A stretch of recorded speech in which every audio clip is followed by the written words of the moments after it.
Pour moi, l'impression que je peux avoir pour la communauté est que la communauté est une communauté qui est en train de grandir.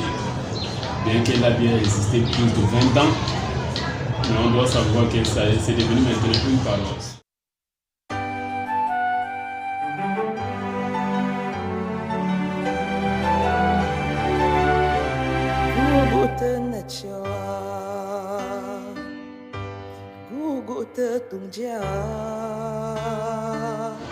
Chers paroissiens de Sainte-Agnès de Madagascar, fidèles abonnés de la page Facebook de la paroisse Sainte-Agnès de Madagascar, bonjour et bon dimanche.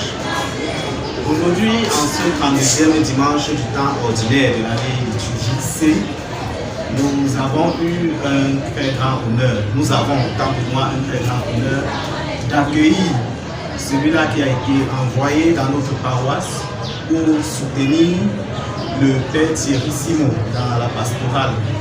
Ça fait déjà plus d'1 an que Sainte-Agnès de Madagascar est paroisse et elle a été confiée au missionnaire au-delà de Marie Immaculée. Et lors du dernier placement de l'archidiocèse de Douala, on nous a envoyé un diacre pour accompagner donc notre curé dans sa mission. Le Père Georgenius Aboku, puisqu'il s'agit de lui, est installé dans notre paroisse depuis plus d'1 mois déjà. Et nombreux sont ceux qui sont encore intrigués sur la nature du Père Georgenius. Nous-mêmes, par la même occasion, on a essayé de le rencontrer. Après plusieurs tentatives, il nous a accordé donc cette interview ce jour. Donc nous allons ensemble découvrir qui est le Père Georgenius Aboku. Bonjour mon père. Bonjour monsieur.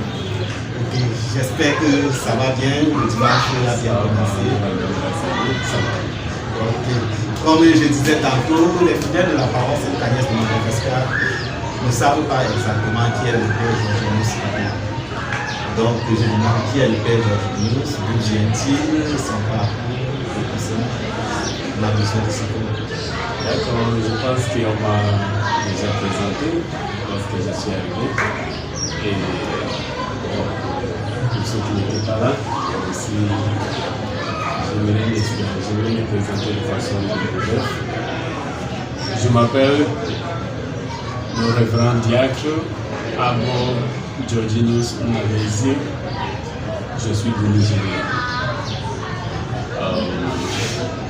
Nigeria par origine, camerounais par l'adoption. Alors voilà, je suis un missionnaire au-delà de Marie Immaculée depuis quelques années.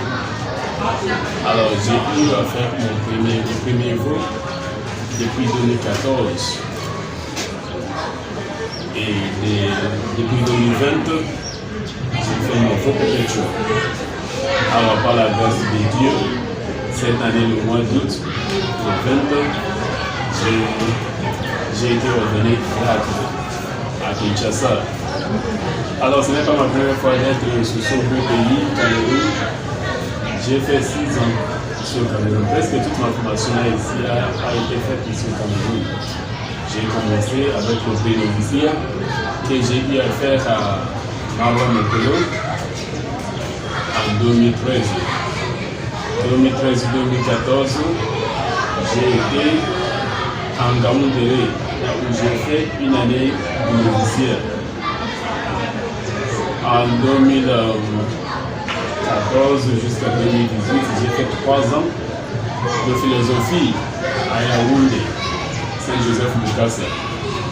Et en 2017 et 2018, j'ai fait une année de régence à la paroisse Saint-Jean-Baptiste à Damin, à Garoua, c'est-à-dire c'est une paroisse sur la diocèse de Garoua, là où j'ai été aussi par la grâce de Dieu, eu la chance d'être cofondateur d'une paroisse. Alors, c'est une grâce pour moi. Et après cela, 2018 jusqu'à cette année 2022, j'ai fait mes études théologiques à Kinshasa, République démocratique de Congo. Voilà. Et cette année, depuis le mois passé, je suis arrivé à Douala pour poursuivre notre mission. Alors en bref, voilà une petite présentation du frère Jean. Comme vous l'avez dit, maintenant vous êtes Camerounais par adoption. Avec le parcours, moi-même qui suis né au Cameroun, je ne pense pas avoir autant visité mon propre pays que vous. Quelle donc a été votre réaction quand vous avez appris vos confirmations en tant que Alors, lorsque j'ai appris de cela, j'ai essayé de connaître d'abord la paroisse Madagascar et sa gynéco-paroisse, ça c'est tout. En fait, je suis content et en apprenant aussi que c'est une nouvelle paroisse, je m'attendais qu'il y aurait certainement beaucoup de filles. Alors, c'est par la grâce de Dieu, c'est Dieu qui nous envoie. Alors, toute affectation, on accepte ça de bonne volonté, parce que c'est Dieu qui nous a appelés et c'est Dieu qui nous envoie. Partout où le Seigneur nous envoie, on acceptera et on ira avec de bonne foi pour aider le peuple de Dieu à grandir et à croître dans la foi. Alors voilà, j'étais très content et je m'attendais à cette idée. Donc, vous avez donc accepté avec joie de venir à la paroisse Sainte-Agnès de Madagascar à Douala. Maintenant que vous êtes là depuis plus d'un mois déjà, comment est-ce que vous vous sentez? Est-ce que votre Nigeria n'a pas vous manque? Ah non, pas du tout. Le Nigeria, c'est bien que je suis un Nigérien, mais étant donné que je suis déjà un religieux, un missionnaire, je peux dire que je suis vraiment le citoyen de tous les pays. Parce que partout où la mission nous envoie, on est prêt de s'engager, de partir. Il faut savoir, il faut retenir une chose, qu'un missionnaire ne s'installe jamais. Dans le sens où il est toujours prêt à se déplacer, à répondre aux exigences de la mission. Alors, je savais très bien, ce n'est pas la première fois de quitter mon pays. Depuis 2012, 2011, j'ai pu quitter le pays. Alors, je vois et je me sens vraiment membre de chaque pays là où je suis envoyé. Alors j'essaie de rester avec le peuple là où je suis envoyé et de connaître leur culture et apprendre de ceux qui sont en train de vivre et faire partie de cette culture. Tout à l'heure, je disais que les fidèles ne vous connaissent pas, ils sont intrigués. J'ai mené ma petite enquête pour savoir ce qu'ils pensent de vous. Et ce qui revenait le plus souvent, on disait, c'est quel jeune prêtre, élégant, mignon. Les commentaires venaient beaucoup plus des jeunes filles.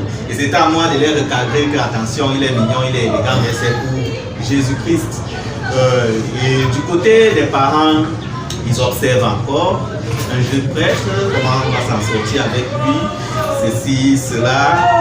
Bon, peut-être à une autre occasion, je vais faire un vox pop, nous allons faire un vox pop pour que vous puissiez avoir des vivres, voir les impressions qu'ils ont. Mais en attendant, quelles sont en vous les impressions que vous avez de notre pays? Ok, très bien. Alors, l'impression que je peux avoir pour la communauté est une communauté qui est en train de grandir. Bien qu'elle a bien existé plus de 20 ans, mais on doit savoir que c'est devenu maintenant une paroisse. Alors, lorsque c'est devenu une paroisse, on doit savoir qu'il y a déjà un départ, c'est-à-dire un départ positif aussi. Et là où on attend encore beaucoup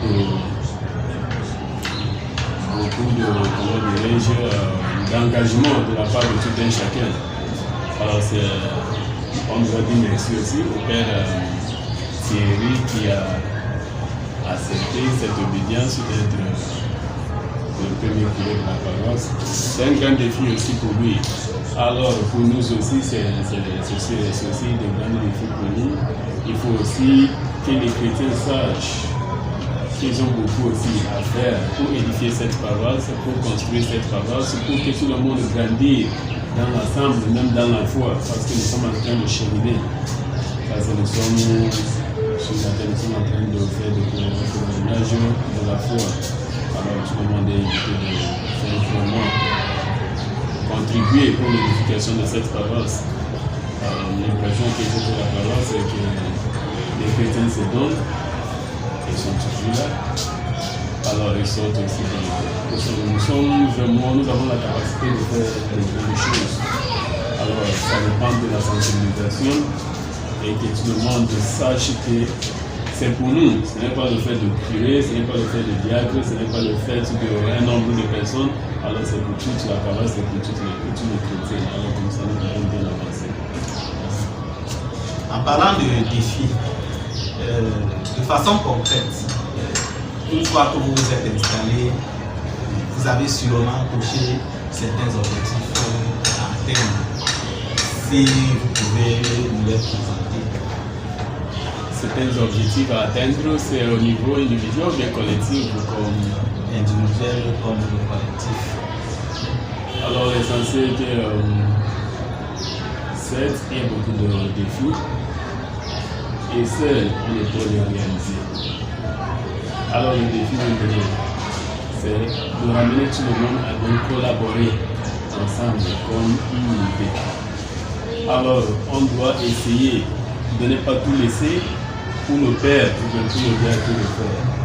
Parce que les deux personnes ne peuvent pas faire tout le travail dans la paroisse.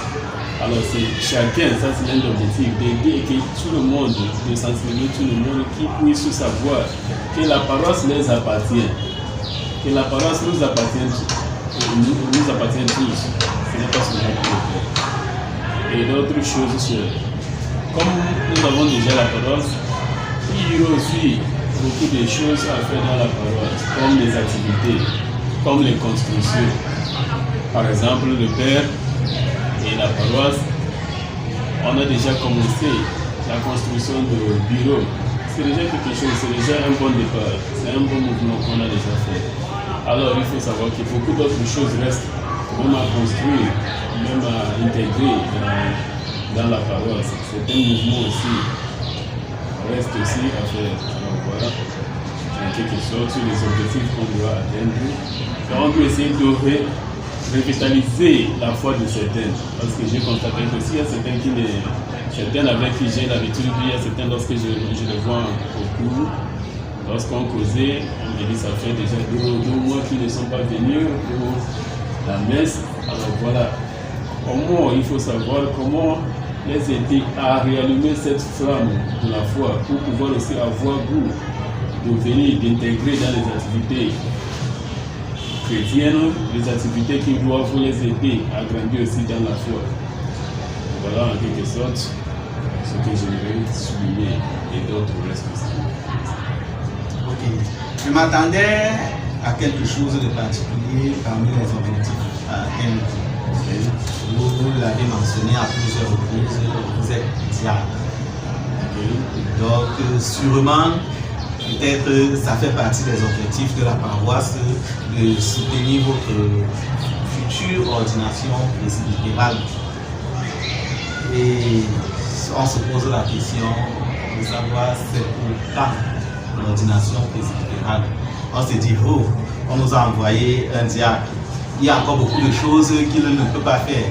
Il est limité, c'est toujours le père curé qui est là à 7h, à 9h, à 17h30. On a besoin de lui pour les messes partout, c'est toujours le père curé.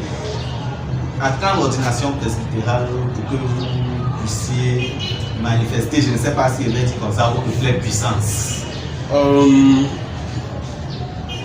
Le diacre, c'est un temps de service. Le diacre, c'est un temps de service. Un diacre, c'est lui qui sert. Alors le prêtre aussi, le père est là, il célèbre, oui, bien sûr, les 3 messes. Alors je suis là pour l'aider, pour participer là où je peux participer. Alors pour l'ordination, ce n'est pas encore fixé. Alors on attend tout ce que l'Église est vraiment organisée. J'ai l'habitude de dire, l'Église est l'institution la plus organisée dans le monde.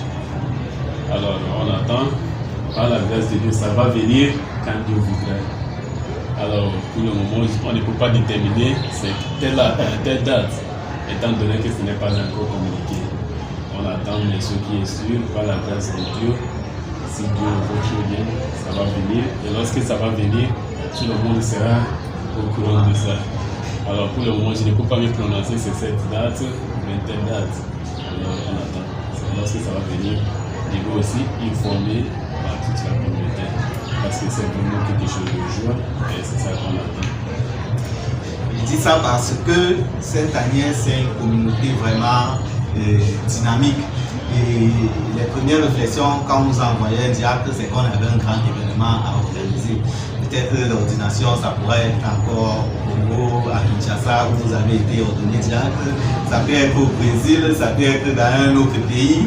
Donc, s'il faut donc adresser un message à la communauté paroissiale, ce sera lequel? Donc, continuez à prier pour nous. Priez pour vos affaires, priez pour moi, priez pour les personnes. Quand ce qu'il y a à faire, si nous venons un homme, alors par votre prière, nous devons aussi bien avancer. Et il faut aussi essayer de les comprendre, parce que nous ne sommes pas les êtres parfaits. Alors, il faut d'abord compréhension de tout un chacun pour puissions aussi arriver à travailler pour vous. Et pour travailler pour vous, il faut aussi votre collaboration. Que tout le monde puisse se mettre vraiment au travail pour qu'on puisse réaliser de bonnes choses, de bonnes œuvres avec cette service. J'espère donc que le message est passé et qu'ensemble, nous, communauté paroissiale et l'équipe pastorale, nous pourrons réaliser tous les nombreux défis à nous confier à la paroisse Sainte-Agnès de Madagascar.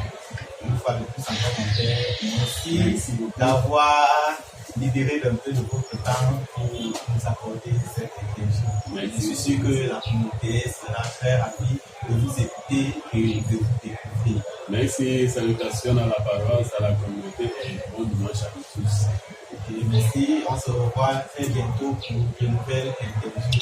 En attendant, n'hésitez pas à vous abonner à notre page Facebook et invitez vos amis à s'abonner à notre page Facebook. Vous savez, la communauté paroissiale se construit et on va faire avec les moyens du bord. Nous sommes à l'ère des nouvelles technologies de l'information et de la communication et nous devons utiliser cet atout-là pour faire briller Sainte-Agnès encore plus haut et encore plus fort. Bon dimanche à tous.